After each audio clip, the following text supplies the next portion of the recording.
Disney Plus is nearly here, and it's got a whole slew of films and television shows on its release slate. Of course, we've got all the Marvel Studios content and the Star Wars content to get you pumped, but there are also a ton of movies and TV shows coming to the platform that you might have forgotten existed. While some of these are better than others, we're willing to bet some stand out as childhood favorites that have totally slipped from memory. It's flubber!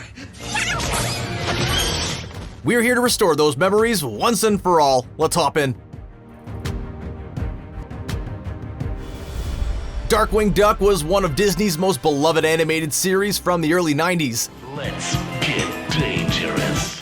Darkwing Duck follows its titular hero as he takes on all manner of crime and villainy, aided by his sidekick, Launchpad McQuack, still one of the best sidekick names on the planet. Seriously, how did that not become one of the top baby names in the early 90s? Maybe. Disney Plus streaming this series will cause a much-needed uptick in children named Launchpad McQuack. We can only hope. Regardless, we're willing to bet many a 90s kid will be making Darkwing Duck their first binge stop once Disney Plus is up and running. How could we have forgotten about Tailspin? This is another animated series that any 90s kid is sure to remember. The premise was essentially a sort of spin-off of Disney's The Jungle Book. The series followed Baloo, who is now in charge of his own air cargo freight business. Yeah, because that seems like a natural extension of the character from The Jungle Book, right? The series had a fun retro feel, and the implication was that its events took place just after World War II. There's a whole Indiana Jones vibe to the series that is just fantastic and very much appreciated. Let's switch over to one of Disney's live-action movies, shall we? Here's one we're willing to bet many of you have heard of, but few of you have actually seen. That would be the 1995 film Operation Dumbo Drop. Oh, wait, you have seen this one? Huh, well, we're so sorry. Operation Dumbo Drop is one odd little movie. It's about a group of Green Berets tasked with transporting an elephant to safety during the Vietnam War. And yes, it involves a skydiving elephant. It's the kind of live-action Disney movie that could only have been theatrically released in the 90s. The Rocketeer got short shrift when it was first released in 1991. Maybe audiences weren't familiar with the comic book character created by Dave Stevens. Maybe the world wasn't ready for the film's throwback sensibilities. Whatever the reason, the film was met with a muted response. Critics weren't particularly fond of it, and the film wasn't much of a financial success. But the truth is, The Rocketeer is actually a solid film. While not outstanding, it featured a great cast, a memorable storyline, and solid effects. Kids that discovered the film when it was released on video have grown up to become its staunchest defenders. Gargoyles is another beloved animated series that sorta slipped off the radar after it went off the air. Still, it's maintained a reputation as a cult favorite amongst those that grew up watching it. Its darker tone was a refreshing change of pace from Disney's lighter animated fare. The series premiered in 1994 and showcased a number of, you guessed it, gargoyles, attempting to come to grips with living in a modern New York City. Gargoyles benefited from an excellent voice cast, which featured the likes of Keith David, Ed Asner, and Star Trek The Next Generation veterans Jonathan Frakes and Marina Sirtis. There was a time when Jonathan Taylor Thomas ruled the world. He was the star of Home Improvement, the star of The Lion King, not to mention his status as a teen heartthrob. You couldn't turn around without seeing this kid popping up in one thing or another. Despite his talent and general popularity, his career as a film star never really took off. Never is this clearer than with this particular entry on our list, Tom and Huck. Tom and Huck was supposed to be some kind of fun update to Mark Twain's classic literary characters Tom Sawyer and Huck Finn. Critics panned it, but it had its fair share of success at the box office. Why not give this oddity a gander when it shows up on Disney Plus? Oh man, First Kid is coming to Disney Plus? Does anyone else remember this movie? And yes, I realize the irony of asking if you remember something in a list entitled Forgotten Shows and Movies, just bear with me, alright? So for those of you that don't recall, there was this guy named Sinbad. He's a comedian turned actor who was all the rage through the 90s. This man is totally insane. Thank you! In the midst of his popularity peak, he starred in a number of these things. First Kid was the one where he played bodyguard to the president's son, and if the sound of that concept doesn't get you all fired up to watch, I don't know what will. You might not be aware, but the 1998 film Mighty Joe Young is actually a remake of a 1949 film of the same name. The remake starred Bill Paxton and Charlize Theron. Theron played a zoologist named Jill, who met Joe when they were both youngins. Jill and Joe grew up together, and now Jill is determined to protect Joe from that evil poacher who has come to claim revenge on Joe. The film was released on Christmas Day back in 1998, and it was an immediate flop. Ultimately, it only ended up grossing $50 million on a $90 million budget. So much for that Mighty Joe Young cinematic universe we were all clamoring for. Though, honestly, I wouldn't put it past Disney to fire up something like that in this day and age. Remember when kids playing baseball in the major leagues was the #1 premise for kids' movies? Yeah, that was a thing. We're not exactly sure why it was a thing, but it was. Rookie of the Year was the one that starred Thomas Ian Nicholas as a kid who breaks his arm and, once it reheals, discovers that he has incredible baseball pitching superpowers. The film also starred Gary Busey and Daniel Stern. Yeah, that Daniel Stern. And how about this? Stern actually directed Rookie of the Year too. Glad to see that he managed to move beyond his career as one of the Wet Bandits. And while we're admiring the acting chops of Thomas Ian Nicholas, why not take a look at this long-lost gem? Oh, did we say gem? Yeah, maybe that's the wrong word for it. A kid in King Arthur's court, Thomas once again plays a kid aspiring to be a great baseball player. See? Again, with the baseball. An earthquake sends him back in time, where he uses his fancy schmancy 20th century technology to woo a young princess and save the kingdom. More importantly, the film stars an incredibly young Daniel Craig and Kate Winslet. Really, they're the best reason to watch the movie. It's a little off the top. Keep the sideburns. Or you could just not watch it and spend your time doing literally anything else. We promise that you won't regret it. Mighty Ducks, the animated series. This one is particularly baffling. Clearly, it was produced with the intention of banking off the success of Disney's live-action Mighty Ducks film series. Only, beyond the title and the hockey-related subject matter, this animated series bears almost no relation to those films. The show takes place in an alternate universe where walking, talking ducks populate the planet. The science fiction concept sees the Mighty Ducks not only playing hockey, but taking on evil alien forces and monsters with high-tech equipment and weaponry. And once again, we'd like to reiterate, we're just as confused as you are how this has anything to do with the Mighty Ducks films. Remember that whole baseball trend in kids' movies that ran through the 90s? Well, there was another trend that Disney tried to milk for all it's worth. That would be Arctic dog sledding. And we're thinking we can trace this trend back to the success of the 1991 film White Fang. White Fang was a major success for Disney, grossing around $35 million on a $14 million budget. It even went on to spawn a far less successful sequel, White Fang 2: Myth of the White Wolf. Hey, Disney, when's that one coming to your streaming service, huh?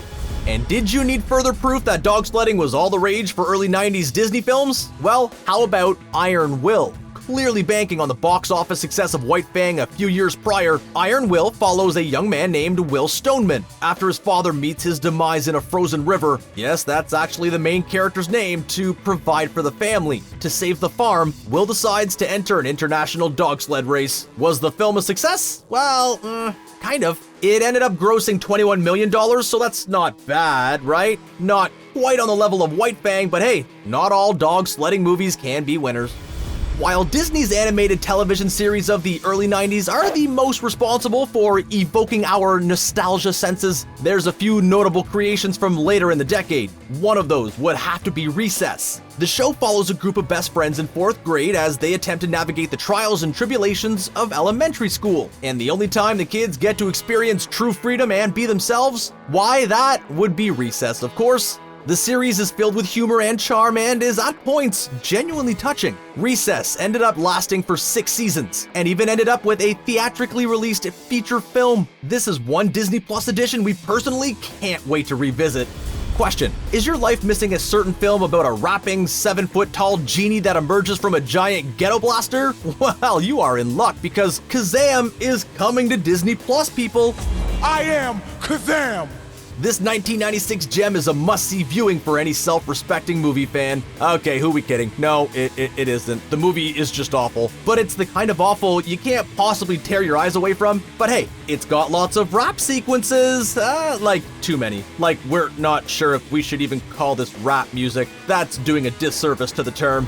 While The Nightmare Before Christmas has a passionate cult following, director and animator Henry Selick's other 90s release, James and the Giant Peach, has kind of faded from view. And it's a real shame, because James and the Giant Peach has a lot to love. The animation is just so impressive and so memorable. When it was released, it was well received by critics, but the film only grossed $29 million on a $38 million budget. Here's hoping that its release on Disney Plus will allow a new generation of fans to discover its brilliance. And here's another one that was probably forgotten for a reason. Nice poochie poochie. Jungle to Jungle was released in the heyday of Tim Allen's career. It's yet another mid-90s live-action film released by Disney that doesn't have the slightest clue who it's for or why it exists. It's a remake of a French film entitled Little Indian, Big City, which film critic Roger Ebert notoriously hated. His review for Jungle to Jungle didn't fare much better. While he had hoped that the inclusion of Tim Allen and Martin Short would make for a more enjoyable viewing experience, Ebert ended up feeling embarrassed for the actors more than anything else. So, anyone else up for a rewatch of Jungle to Jungle? Movie party at ScreenRant. You're all invited.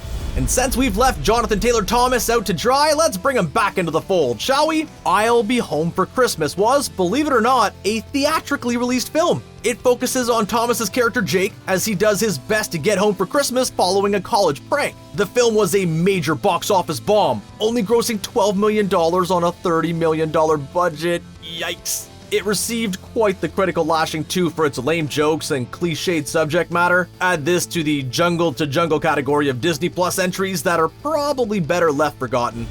There was a time where the Disney Channel specialized in their special brand of Disney Channel original movies. Smart House. The film follows Ben and his family as they move into a high-tech house with a computerized mother. The mother becomes overbearing and a little nutty, and before long, the family has to figure out how to escape their new home. And the craziest thing, the film was directed by Star Trek The Next Generation and Reading Rainbow's LeVar Burton. Alright, enough with the silly live-action movies, let's get into more of the good stuff. Specifically, let's talk about some of the Marvel animated series coming to Disney+. Now, we all remember the classic Spider-Man and X-Men animated series from the 90s, but do you remember the Fantastic Four series? Fantastic Four! The show only ran for 2 seasons from 1994 to 1996, but we're willing to bet it was many of kids' introduction to Marvel's first family. And maybe it's not quite on the level of Spider-Man or X-Men, but hey, it's still pretty great. This leads us to another Marvel animated series that seems to have disappeared from the limelight. That would be Iron Man. Like Fantastic Four, Iron Man was most likely a lot of 90s kids' first introduction to the wonderful world of Tony Stark. These 2 series, along with the Incredible Hulk and Silver Surfer series, are going to be a lot of fun to rediscover once they're released on Disney+. We're about to say the title of the movie we can almost 100% guarantee you haven't thought of since the film was released. In fact, you might not ever have thought of or even heard of this movie. Are you ready? Meet the Daedelus. Oh yeah, this was a movie, remember? Daedelstone! When it was released, the film was torn apart and ended up being a huge box office bomb. It only grossed $4.5 million on a $24 million budget, but hey, it features a pre-Fast and Furious Paul Walker, so I guess that's fun. The 1999 Inspector Gadget film starring Matthew Broderick as the titular character and Rupert Everett as the villainous Claw had a massive budget of $90 million. Disney was setting it up to be a grand slam of sorts, but despite its moderate box office success, the film ended up being little more than a dud. In his review of the film, Roger Ebert stated that he was pretty underwhelmed, and it's not hard to understand why. On the opposite end of the quality spectrum is Heavyweights. The film didn't make much of an impact when it was released in 1995. Since then, however, it's developed something of a cult following, and it's not difficult to understand why. Heavyweights is much smarter than your average kid film. Maybe this has something to do with Judd Apatow's involvement. That's right, the same Judd Apatow behind the 40-year-old virgin and Knocked Up. He co-wrote the film with Stephen Brill. Plus, we get one of the earliest, and let's be honest, one of the best, Ben Stiller performances. This is the day when we separate the men from the boys. Definitely give this one a look-see when Disney Plus gets up and running. And finally, we have Flubber.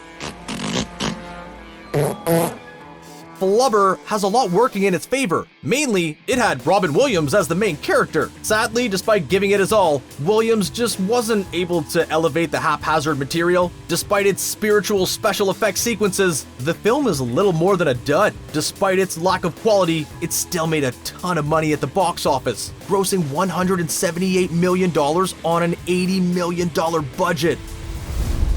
How excited or not excited are you for these Disney Plus shows and movies? Let us know in the comments below, and if you haven't already, make sure to subscribe to our channel. That way you can keep up with all the great content ScreenRant is releasing on a daily basis.